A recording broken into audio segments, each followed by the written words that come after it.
Today we're going to go back to the basics. Investment real estate can be compared to a money machine with 3 separate parts, and today we're going to go through each one.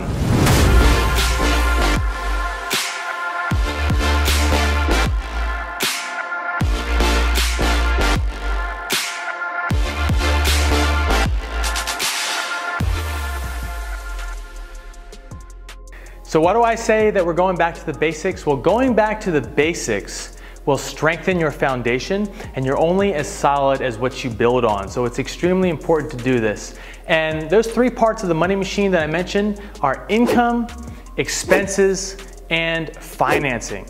So first, income. Income is made up primarily of your annual rent from your tenants, but you can also get this from other places such as a laundry room, washer dryer, separate garage rental, or even from vending machines. Okay, and now there's different types of income.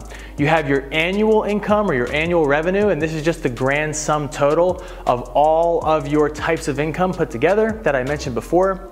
You have your gross operating income, which essentially is your total annual revenue, and then you're backing out just a little bit for vacancy. And so the vacancy rate is going to depend on a lot of different factors, one being the property, one being the location, what area, and also the type of management that you have. The good thing about San Diego is that the vacancy rate is relatively low due to the fact that, one, a lot of people want to live here, and then you also have, we have very low inventory, and so the problem isn't so much finding a tenant as much as it is screening for a good one.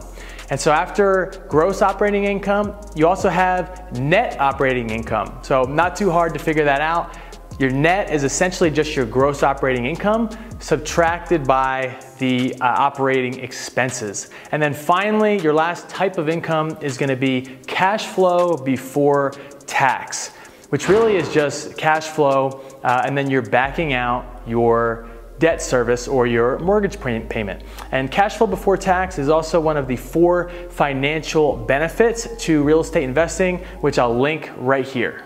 So next up is expenses. Now expenses consists of a lot. You have your property taxes, insurance, repairs, utilities, any management, advertising, supplies, and potentially association dues. The one thing that it's not going to include is your P&I, your principal and interest, because there's not always a loan involved in all types of deals, so we exclude that. But knowing your operating expenses is extremely important going into your calculations, and if you want to be able to do some analysis on the fly, it's good to know what an average operating expense ratio is going to be in your area.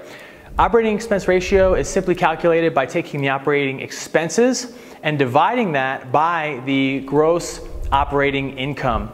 So in San Diego, I believe a good rule of thumb is about 35%. Now obviously this can sway up to 5 or 10% each way, and a big factor of that is going to be if you have a property manager or if you're doing that all yourself, because that can be anywhere from another 5 to 10%, so it can really sway your numbers.